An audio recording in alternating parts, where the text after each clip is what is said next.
Finally, I want to talk about the 48 Laws of Power. I listened to this during my road trip out to South Carolina last weekend, and I'd heard this name been bandied around, this book. People talk about this book, but it was when I was in Baltimore. My buddy was like, yeah, there's this book, The 48 Laws of Power, and the law that he was referencing was talking about toxic people in your life. Because there's one law in it where it's like, yeah, there's people that you're going to meet who essentially are cursed. It was kind of like a medieval, it's like a medieval kind of bad spirit element to it. Where it's like, you're going to run into people with bad luck and you are going to feel pity for these people and you're going to feel compulsion to try and help them. Don't do that, because it'll eventually end up fucking you over, and you're much better off just to try and avoid or cut these people out ASAP. So I don't actually even recall why he told me about that. It was when I was at the O's game with him. We were talking about, like, I don't know. I don't even know how it came up. I was stoned as a motherfucker, slightly buzzed, and we were having a very esoteric, meandering conversation whilst following the baseball from the bleachers. So anyway, I asked him about the book. He's like, yeah, I listened to it. And he didn't give it like a glowing recommendation, like it's a must read, but he said he read it. So I was like, I had this fucking arduous road trip ahead of me where I had to leave Georgia at 5 a.m. And I knew it was going to be like a 4-hour journey. So I was like, fuck it. I found the audiobook on YouTube, chucked it on, and then I listened to it pretty much the whole way to South Carolina. And let me tell you folks, this this book is just a way to greenlight the most horrific behavior imaginable. And it starts off with this hilarious disclaimer, because it's essentially saying that power makes the world go round, and it kind of just says that no matter what type of person you are, power impacts your life. There's like the people who are conscious of power, who are like chasing after it. And then there are people who are kind of like either ambivalent to power, but they are harnessing it without realizing it. And then there's all these people who are getting fucked over by power, whether they realize it or not.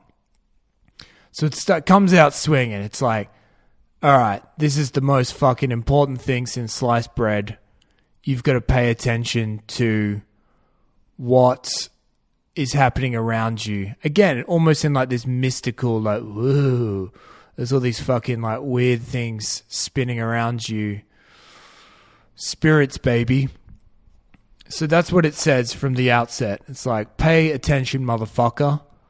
Because, yeah, this impacts absolutely everyone. Kind of goes down a bullet point list of like every single different archetype of a human you can possibly be, and be like, applies to you, applies to you. You, it does like an Oprah Winfrey, like, you're impacted by power. You're impacted by power. And you're like, yeah, I get it, dude. You're trying to hit you're trying to turn this into a New York Times bestseller, because it's going to have the, broadest mass appeal possible. So that's how it starts. Then there's a very, very funny disclaimer where it's essentially like, yeah, all this shit in this book is pretty much the most evil shit imaginable, and it's all about fucking other people over. And it doesn't just say that, you might be in a competitive industry, you're in the construction game, or, I don't know, you're in mining or something, and everyone's trying to go after the same shit, so you got to have an edge of people in your same space. No. It goes way further than that. It's like, yeah, your family and friends, they're all fucking out to get you as well. So once again, trying to say that no matter who you are, you literally have to be a eunuch monk who has taken a vow of celibacy and silence, living on a fucking anthill in the foothills of Nepal for this book not to apply to you. And it's trying to make you paranoid and of everyone around you. And it's also kind of saying that, like, the whole reason I've, like, essentially put all this evil shit down for you to digest and implement. It's not for you to do evil shit. No. I would never do that. That's evil with a capital E, bitch. The whole reason I'm doing this, giving you this game plan for world domination and to fucking make you detest and fear everyone in your immediate and outer circle, it's just so that you can understand other people trying to fuck you over. Yeah, don't get me wrong. This isn't trying to turn you into the next Stalin or Pol Pot or Hitler. Hell no. This is trying to make you understand that you might be in bed with the next fucking Jeffrey Dahmer or Jordan Belfort or pick your psycho, which I didn't buy for a second. So that's the beginning. It's a really long introduction, comes out swinging on those points, and essentially from there, each chapter is like the law that it's referring to. And there are things like, just obvious kind of power shit. Like, if you don't trust a friend, but if you give a foe an opportunity, they'll be more loyal. Because, like, for example, with a friend, if you try and help them out, or if you try and get them on your side and get them to, like, help your cause, and it starts working, they're going to be, like, resentful of your success, and they'll see you more as kind of like a version of themselves, a more direct peer, because you're friends, and that resentment will grow over time, and they'll eventually fuck you over in some way, shape, or form, as opposed to a foe where they are kind of like, it's already like an established conflict. And so if you invite them in if you invite them into your circle and kind of like give them some power, it kind of creates this like sense of respect between the both of you, because you acknowledge them as a peer and say, like, now I want you to help me, and you can kind of harness that energy towards your own means. And so I'm probably butchering it, but that was one law that I remember paraphrased. And to kind of reinforce it, or to explain the law, they take Robert Greene, the author, I'm assuming it's him. He takes like an example from history, something that happened a few hundred years ago, of like, maybe not even that far. Sometimes it's like the recent history of like illustrating what happened. Which again, it's like, I was just like, dude, this is one anecdote. And I just couldn't help but think that this was like, you hear of shit, like when you Google the book, you'll be like, the book that got banned in prisons. And I just, what I got out of it? I felt like this book appeals to like people who aren't fully fledged psychopaths, but have already done some kind of like, some white collar maneuvers, career, like corporate ladder climbing stuff, where you kind of make yourself, you take the credit for something at work that you didn't really do, and or you kind of throw someone else under the bus, but do it surreptitiously so that you look like a fucking hero, and no one suspects you of being the one who kind of like push them in the shit.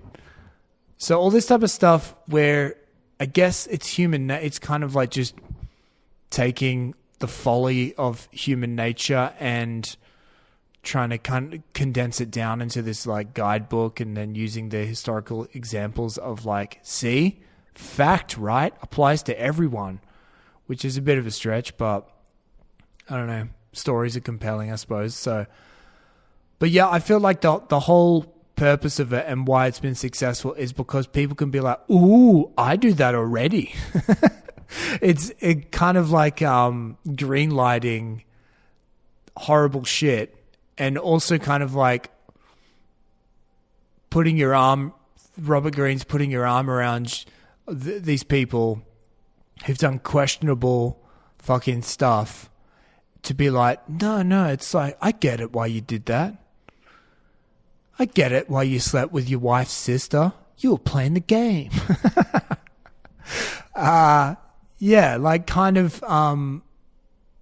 so you can kind of be like, you know, the I'm That Guy, when people watch like Travis Bickle in Taxi Driver or Patrick Bateman in American Psycho, and they want to feel like a fucking Sigma male and outside the law, and, you know, kind of a bit of a renegade.